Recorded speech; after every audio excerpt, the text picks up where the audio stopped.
Hello, this is Inez, the Tarot Spider. Welcome to my parlor. And I'm here with another deck that was absolutely made for the spooky season. And that is the Trick or Treat Tarot by Barbara Moore, illustrated by Jonathan Hunt. And as you can see, it comes in a shiny magnetic box.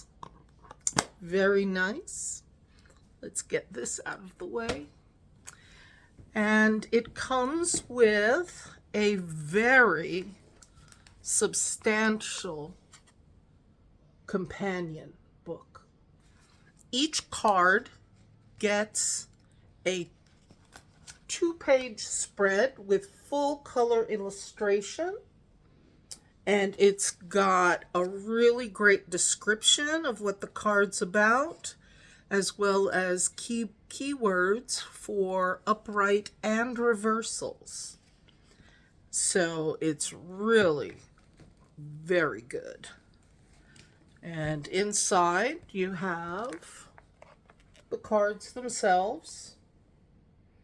And I love the backs. The backs are in garish Halloween colors. You've got the pumpkin orange, the poison green, and nightshade purple, skull and bones. It's great. And as you can see, it's made to be read with reversals. And I'm not going to go through all the cards. This deck, I bought it on Amazon in October of 2022, and it was $32. I believe it was pretty new at the time, and it's a favorite. It's a favorite. And like I said, I'm not going to look at every card, but just the ones that say something. Here we have, look at this fool. Isn't he something? He's got a dingy sheet. His pumpkin is empty and broken. The handle's broken. There's a black cat crossing in front of him. We all know what that means. And the house behind him, nobody's home. And I just love it. I love it. He reminds me of almost Sam from the Trick or Treat movie. But hopefully not that bad. Let's see. Like I said, I'm not going to look at all the cards, but just to give you a flavor, this is the Empress card. The cards are very glossy, and again, but I like them. They shuffle really well. They're slidey, so that's really good. But look at the Empress. There she is. She's in a kangaroo costume, and she's got the little Joey, which is what you call a baby kangaroo. And something about these cards that has struck me while I was going through them to do this today. They have a little thing that's kind of off kilter in a lot of the cards, which I really love for Halloween, because it should be a time where things are a little off kilter. And if you notice, here's the mom kangaroo giving out candies, and everybody else in the card is in costume. And look at this kid. Does he belong to her? Why isn't he in a costume? Why isn't he out with friends? I don't know. And I think we have to ask ourselves these questions when we're doing a reading, because sometimes a small detail will be the key to making the reading make sense for the client. So I love cards that are what I call thick, where you can look at all the little details, little Easter eggs, little things going on, that if you look at it and go, oh yeah, she's the Empress, she's pregnant, she's got a baby, and you miss something else. So I pay close attention to the cards. Now here's the Emperor, which is really a cool and interesting depiction because he's the headless horseman. And so, does he really know where he's going? The kids in the card, again, feels a little off kilter because they're kind of looking at him in a fearful way. Are they afraid of him? Are they afraid that he doesn't know where he's going? Because he's got no head. So, but he's striding confidently and he's going somewhere. Okay. Here's the Hierophant. And it's a man. And he's sitting on a giant beanbag chair. And he's got all the kids in costume around him. I'm trying not to have all that glare. And you can see the little ghost, the little sheet with a crown. And I was thinking that maybe that used to be his costume, but he's outgrown it. He's something else now. He's moved on and become something else, and he's there passing wisdom or knowledge to those who have not discarded their costumes yet. So I thought that was a really interesting card. And one of the things that is really great and approachable about this deck is that a lot of the costumes, you have the classics, you've got the ghost, you've got the pirate, you've got the mummy, that all that kind of thing. But also sprinkled throughout, you have pop culture costumes. And I love Gomez and Morticia. And there they are as the lovers. And that is just so awesome, with the bats flying around romantically under the full moon. And it's just awesome. And again, you've got pop culture references. Extra credit if you know who this is. He's Morpheus from The Matrix. And you've got blue candies or red candies. Because remember, do you want to take the blue pill or the red pill? One pill makes it so that your eyes are not open to the reality. You live in an illusory world. And if you take the other candy, you can never go back. Your eyes are open to the truth. And that he's the Wheel of Fortune. I just think that's an awesome card. And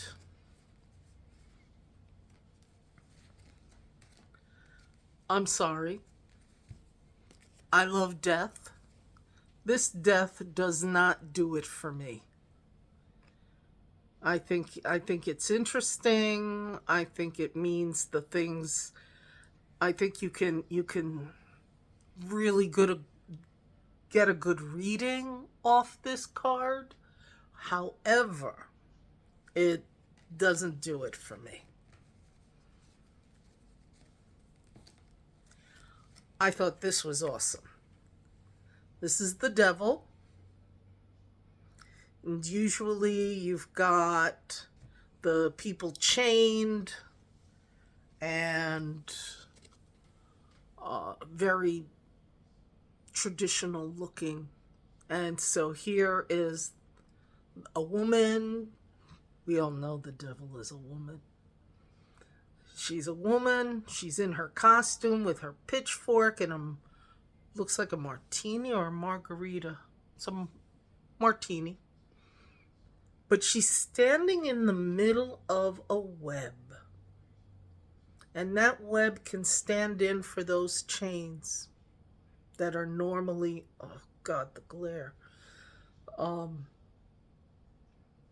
can stand in for those chains that usually are holding those people to the base that the devil is sitting on.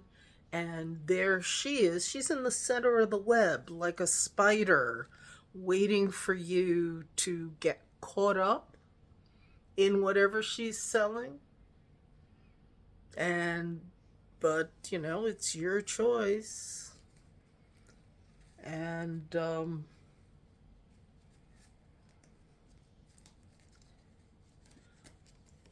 I wasn't going to talk about this card, but I have to. The Tower, because I'm a big Universal horror movie fan, and all I can think of when I see this card is fire bad. And so there he is, he's having a good time, and all of a sudden, fire. So I thought that was really cool. And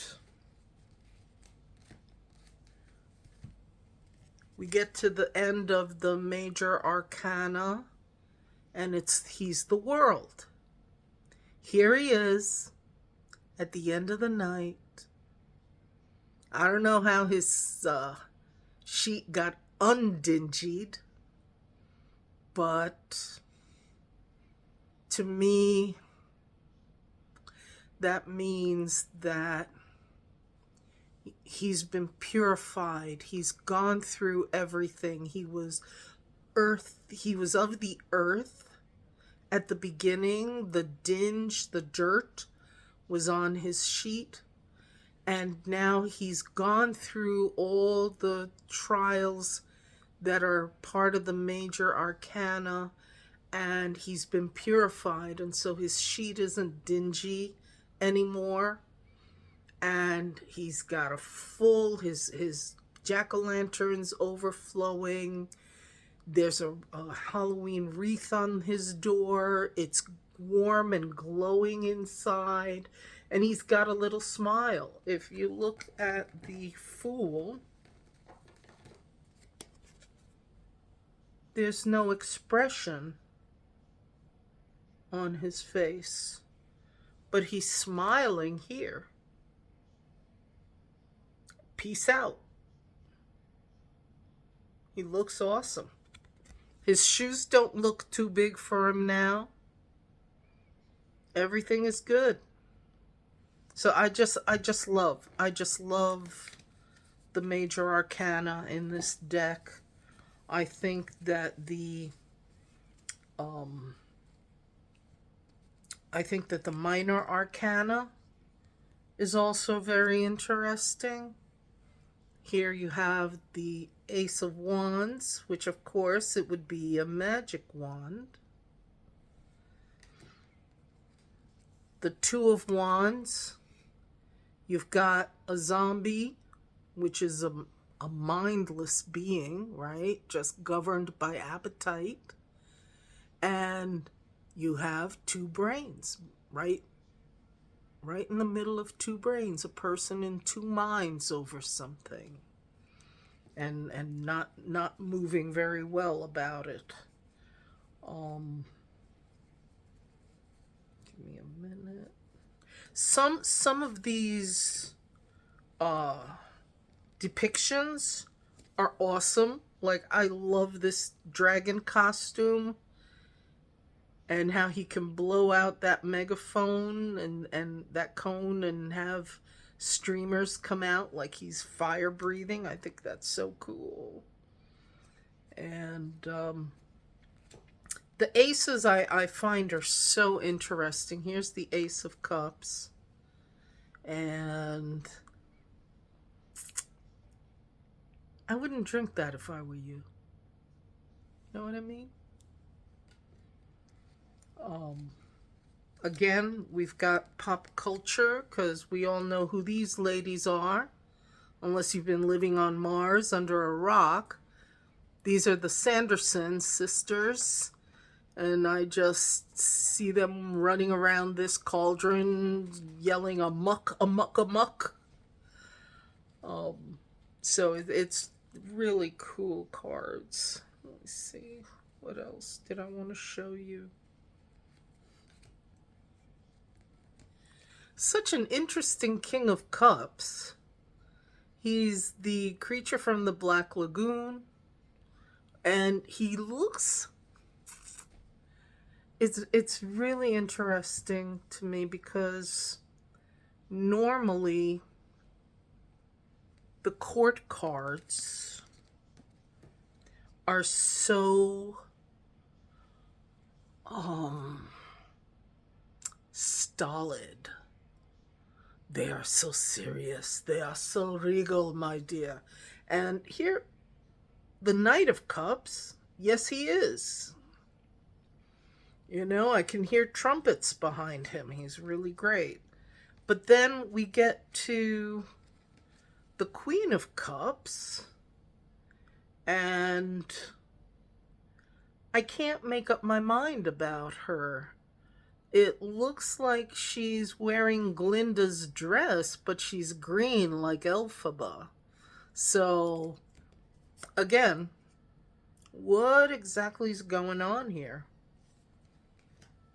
And then the King of Cups is the creature from the Black Lagoon, and he looks absolutely snockered, okay?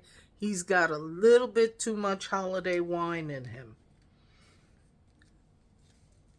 So I found that an interesting change of pace from the usual, I am so regal, darling, you can't believe it. Like I said, the aces I really enjoy in this deck. Here's the Ace of Swords, and this is called a poniard.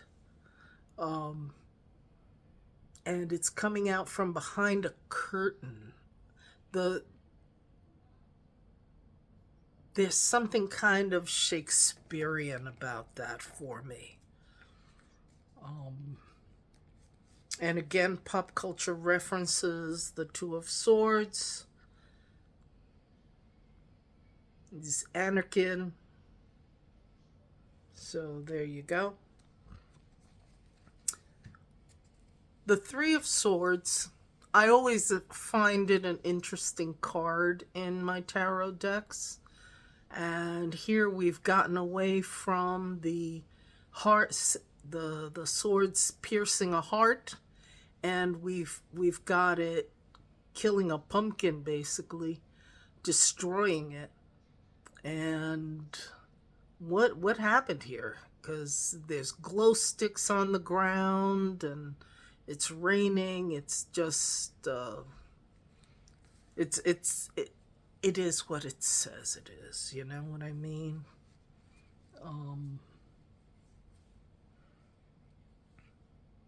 Give me a second.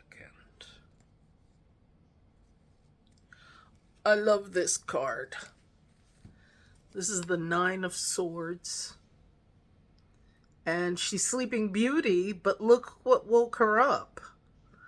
Right? That's a really interesting take, because when we normally see this card, the person's lying in bed by themselves and they woke up from a nightmare. They're fine. You know, you get up from the bed, you walk it off, go get yourself a glass of water, and you can, get yourself back to sleep. But she was having a nightmare, and she woke up to the real nightmare. So I love that card. Absolutely love it. Let's see, what else have we got?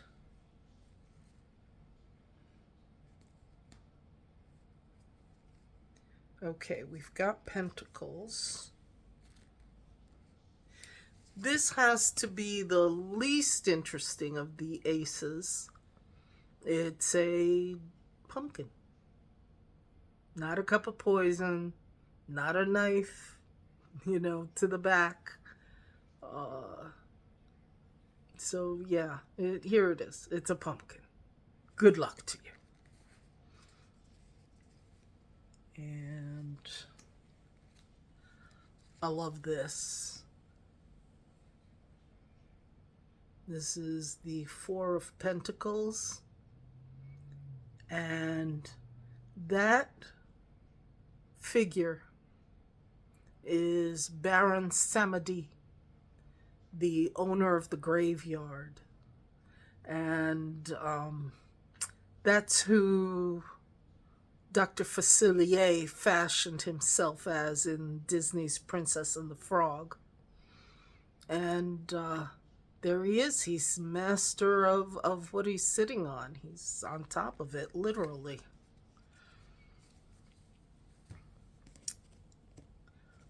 Five of Pentacles is also another card that I love seeing in how different decks express it. And here you have two people, two kids, and they come to a house that it qualifies as the spooky house in the neighborhood. And the lights are on upstairs. But they're not going to open the door, right? Because what's the sign that nobody's going to open the door to you on Halloween?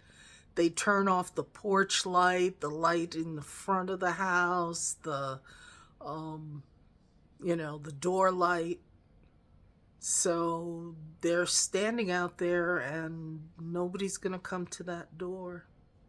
Inside could be mountains of candy. We don't know. And so like I said, we still have the pop culture references. We all have been or have friends who have been Elvira, Mistress of the Dark. And there she is in all her glory, in the Nine of Pentacles.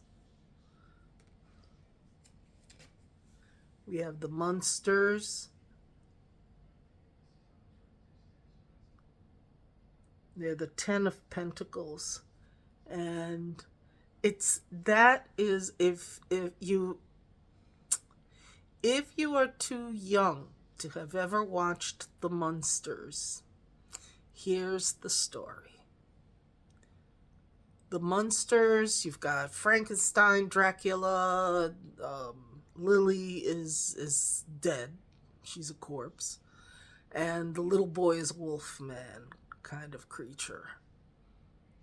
They love each other. Everything that happens, every episode is just brimming with love and a completeness. They feel complete within themselves and within their family unit, that this just makes it such a perfect Ten of Pentacles. It really, really does. And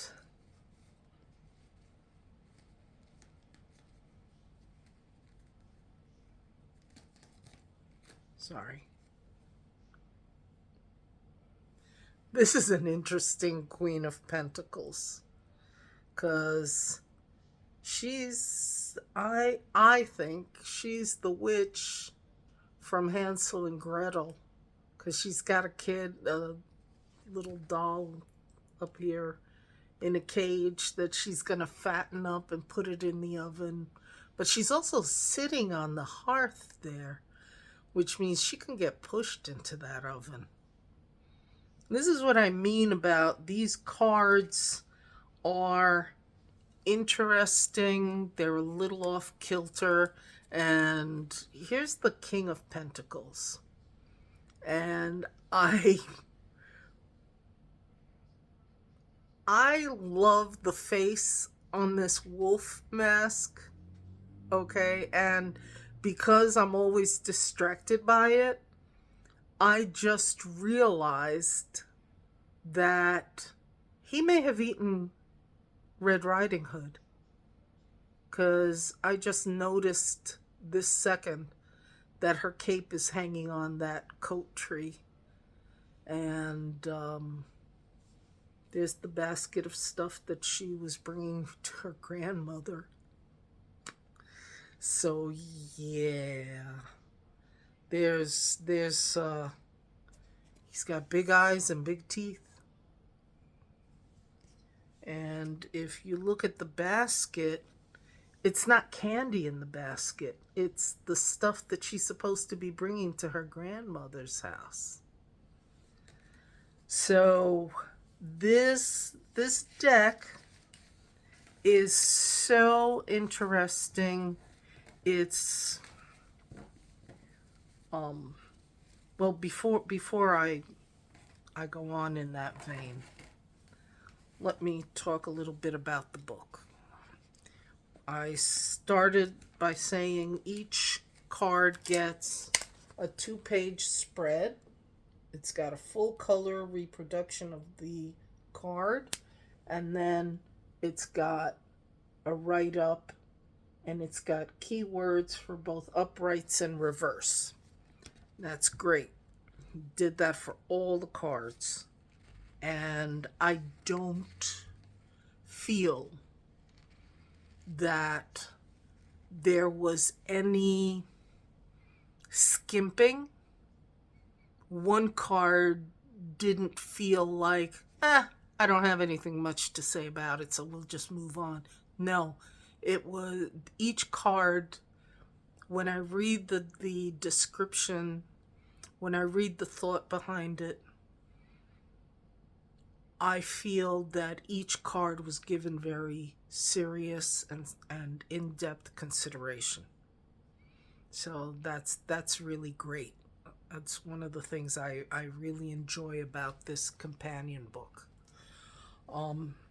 Also in the back, you've got a special Halloween treat tip with ideas of if you get the 9 of Cups in your reading, what that means. Halloween themed spreads. There's 1, 2, 3, 4 spreads that are themed.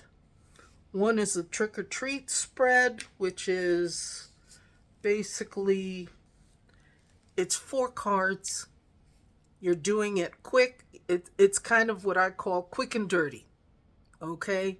Here I am. Here's my question. Here's where we're going. This is my obstacle. This is where we're going to end up.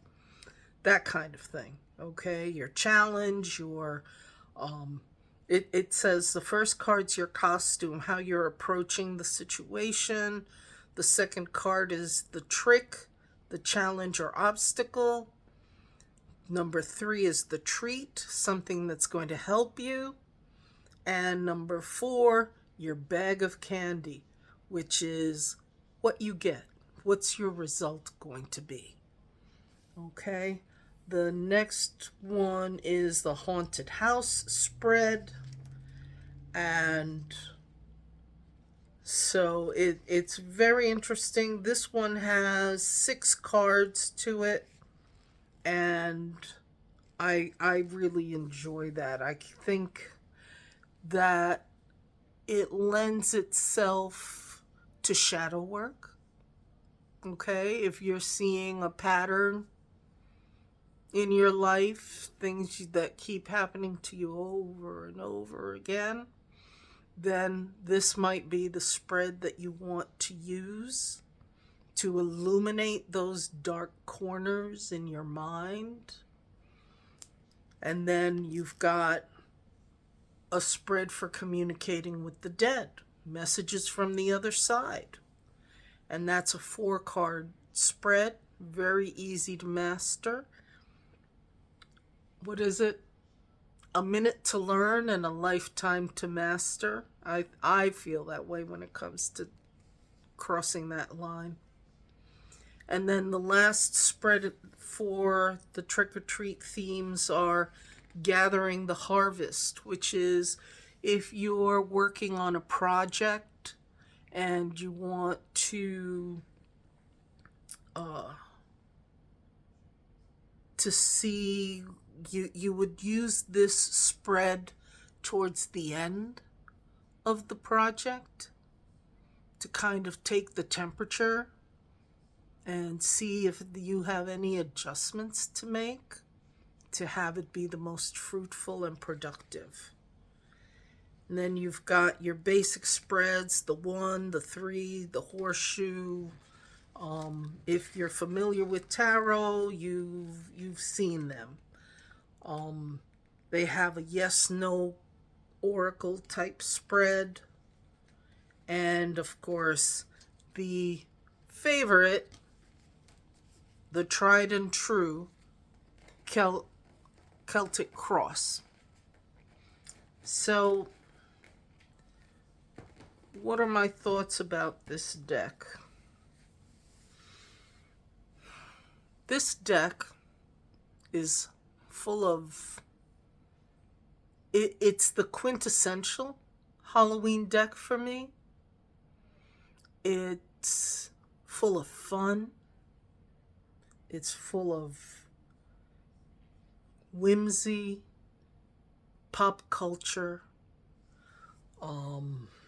mystery, darkness, and that thing that gives you that little bit of a thrill, dread.